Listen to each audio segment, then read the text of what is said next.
Oi, gente, meu nome é Lívia, alguns de vocês já me conhecem, eu sou aqui do JS e hoje a gente vai começar um quadro chamado Nosso Jardim Secreto, onde a gente vai apresentar a casa de alguns clientes e mostrar a relação deles com as plantas do lado de dentro.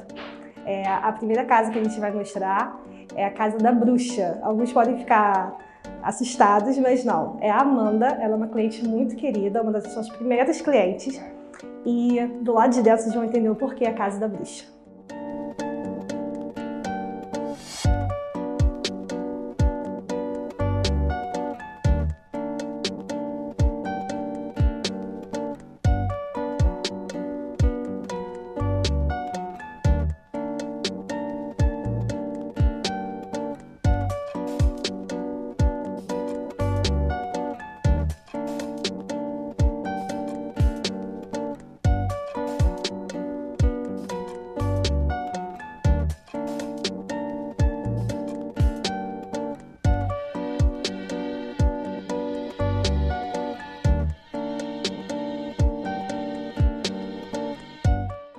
Olá, eu sou Amanda Ferreira, eu sou formada em Psicologia e agora estudante de Medicina Ayurveda.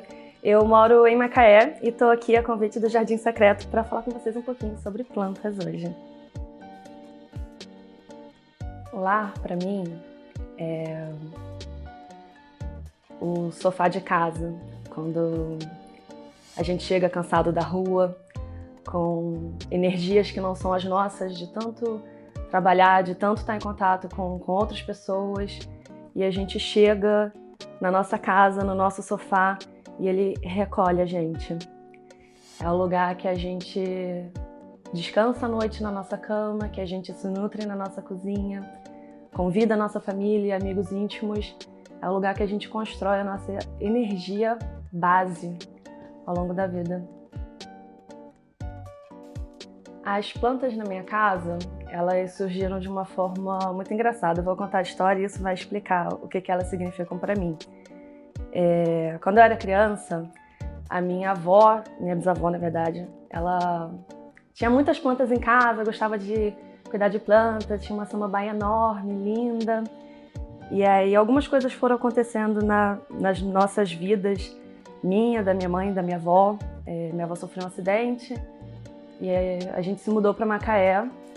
E aqui em Macaé, com a questão dela estar paraplégica, foi difícil manter esse cuidado assim, com as plantas. E aí, enfim, ela depois faleceu.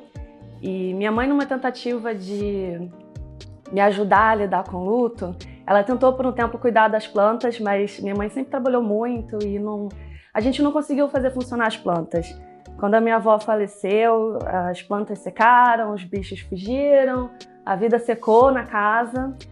E aí cresci, lidei com esse luto, que foi muito difícil.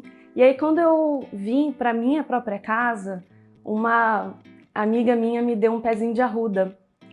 E aí eu gostava tanto do ritual de quando chovia, colocar essa arruda para pegar chuva, e eu não fazia a menor ideia do que eu estava fazendo, porque embora minha avó tenha me ensinado muitas coisas quando eu era criança, aquilo ficou para trás, sei lá, no inconsciente da minha memória.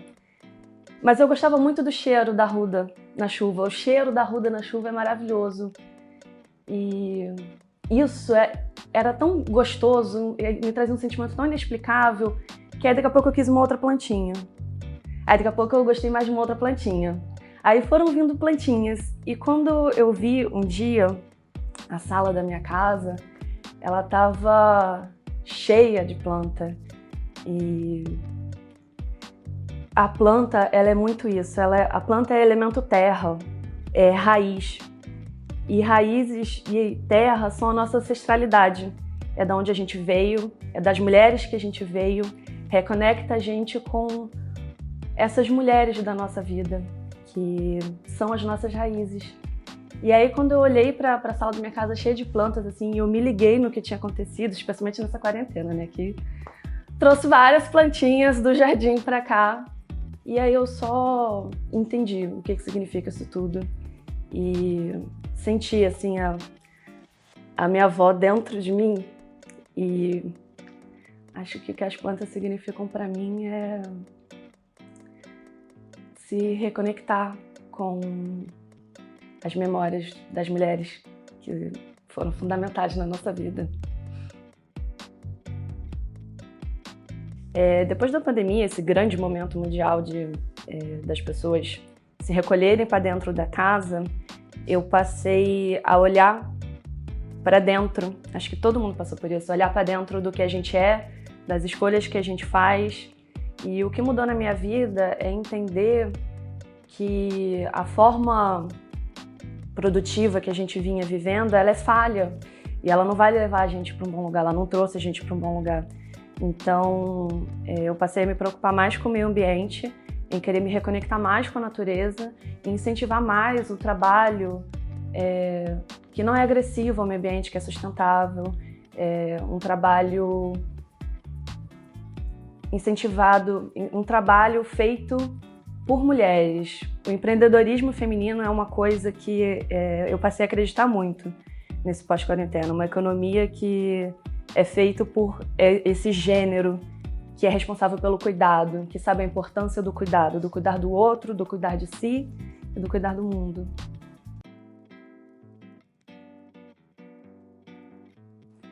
Aqui onde eu moro, no condomínio, ele é muito alto, então ele pega muito vento e o meu apartamento é de sombra. Então as plantas, as folhagens foi o que melhor se adaptou aqui. Das minhas favoritas, as marantas, porque elas são coloridonas, são bonitas, não tem nenhuma necessidade assim, de se esforçar para cultivar flor quando você tem uma maranta em um apartamento de sombra. Ela dá vida para o meio. Costela de Adão e espada de São Jorge, que é assim, a planta super de boas, para ela tudo tá bom, aquela pessoa que vai com tudo. Uma dica para quem mora em um lugar com muito vento é, se o seu chuveiro tem um modo tipo que imita nuvem de chuva, que não joga um jato forte para a planta, joga uma brisa molhada para a planta, eu gosto de dar um banhozinho todo fim de semana, levo as meninas pro banheiro, dou uma molhadinha naquela simulação de chuva. 3 plantas para proteger a energia da casa. Espada de São Jorge tem que ser colocada em frente a uma porta. Se você mora em apartamento, pode ser a porta que dá para sua varanda ou de frente para sua sacada. Onde entra uma energia da sua casa é onde você tem que colocar a espada de São Jorge. Lírio da Paz, lembrando que ela é tóxica, então se você tem gatinhos, pendura ela bem lá no alto. E jasmim, porque é a planta que protege o casamento. Então para os recém-casados que vão enfrentar essa jornada que é o casamento, recomendo ter uma plantinha de jasmim em casa, mas só se você tiver sol.